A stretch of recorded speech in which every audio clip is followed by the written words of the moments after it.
Bonjour, je vais corriger la partie A du DNS9, qui s'intitule le Massico.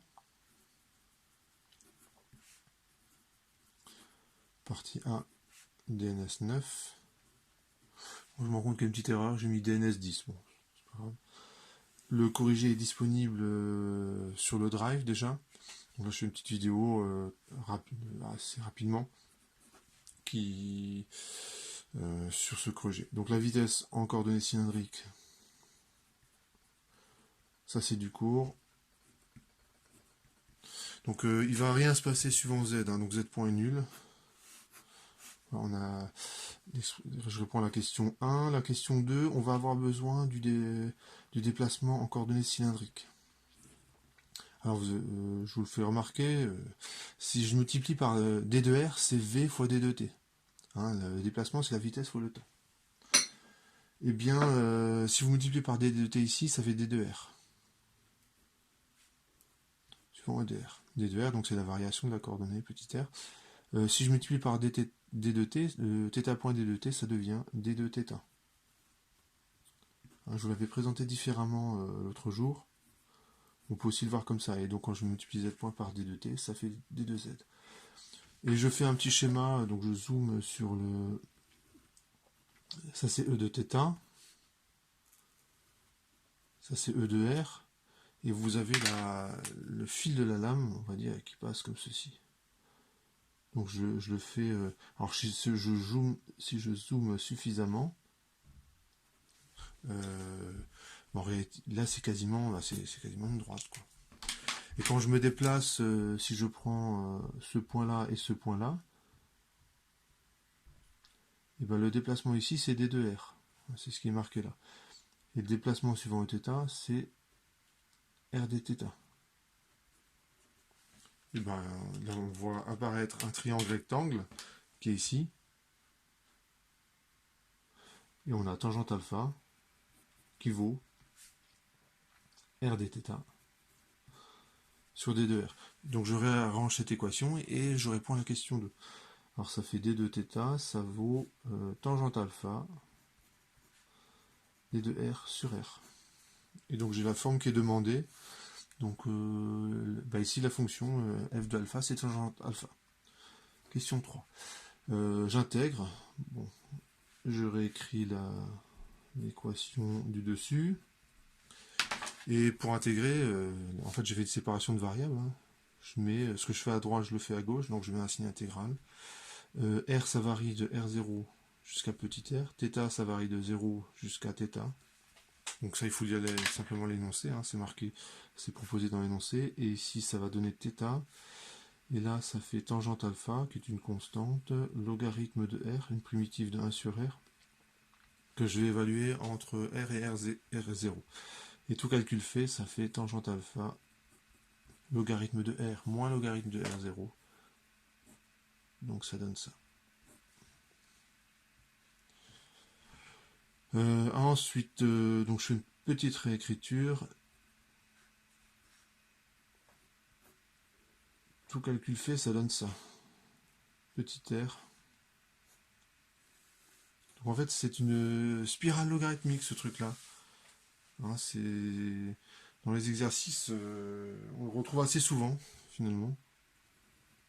Une spirale logarithmique. Donc si je continuais le tracé, ça ferait... ça fait un truc comme ça. C'est à peu près un escargot vu de profil. Et je pourrais la continuer dans l'autre sens. Ça fait un truc comme ça. Question 4. Alors, on vous demande R0 à partir de la photographie. Donc, j'écris une valeur, c'est peut-être pas la même que dans l'énoncé. Je mets 2 cm, vous mettez... voilà, mais mettez pas 3 mètres, hein, mettez pas 1 mm. C'est de l'ordre du centimètre. Question 5. On en déduit on vous demande le module de la vitesse en fonction de alpha R0, θ point et θ. Donc je vais reprendre l'expression qui est là, la vitesse, c'est R point, je dérive ce truc là. Je prends un petit peu de place. Quand je dérive ce truc-là, ça va me donner R0 sur tangente alpha, θ point, exponentielle, θ sur tangente alpha. En fait, je dérive une exponentielle, et ce qui sort, c'est θ point sur tangente alpha. Ça, c'est suivant E de R. Suivant Eθ, bah, c'est Rθ point, donc c'est R0. Enfin, ça va ressembler beaucoup à ce que j'ai déjà écrit. Donc ça, c'est R, θ point, suivant Eθ, et suivant EZ, il ne se passe rien.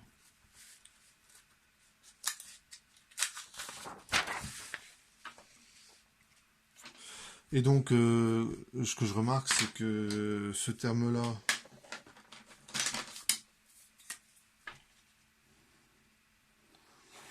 et ce terme-là, ils sont identiques.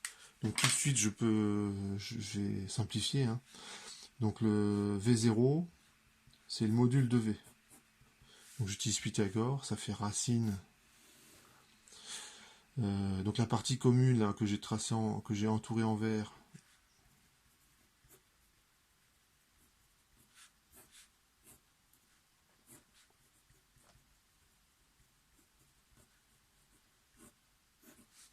ça donne ça. Vous allez vous convaincre rapidement que ce truc-là, c'est 1 sur cos carré alpha. Donc finalement, sous la racine, il n'y a que du carré. Donc on a une simplification immédiate. Donc c'est R0, θ point exponentielle, θ sur tangente alpha sur cos alpha. Normalement, ça répond à la question. Et je passe à la question 6. La question 6, ben, on vous demande de résoudre l'équation différentielle. Alors, c'est une équation différentielle, on va la résoudre par séparation de variables. C'est-à-dire que je vais écrire... donc pour l'instant, ça ne marche pas parce qu'il n'y a que du θ. Donc il faut écrire, pour faire apparaître explicitement le temps, on écrit que θ point. C'est d de θ sur d de t. Donc tout calcul fait, ça fait, lorsque je remplace θ point par d de θ sur d de t. Donc tout ce qui est en θ, je le mets à gauche, et tout ce qui est θ point, voilà, ça fait V0 d de t sur R0. Je vérifie que j'ai oublié aucun terme. Ouais, normalement ça doit aller. Ensuite je mets l'intégrale, et ici j'intègre entre 0 et t. θ est varié entre 0 et θ, donc là aussi regardez l'énoncé. Et à droite c'est facile. À gauche, ben, c'est pas très difficile non plus, il faut intégrer une exponentielle. Donc ça va donner exponentielle θ sur tangente alpha sur sinus alpha. Alors comment on trouve ça? Ben, en fait, vous dérivez ce truc-là, et quand vous dérivez, il y a 1 sur tangente alpha qui se retrouve devant, et 1 sur tangente alpha, les sinus ils vont simplifier, et on a le résultat.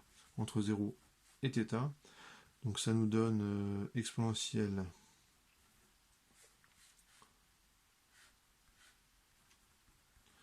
voilà, je le réécris comme ça. Exponentielle θ sur tangente alpha moins 1. C'est bien ça. Et le sinus alpha, je l'ai passé de l'autre côté. Et donc j'ai θ qui vaut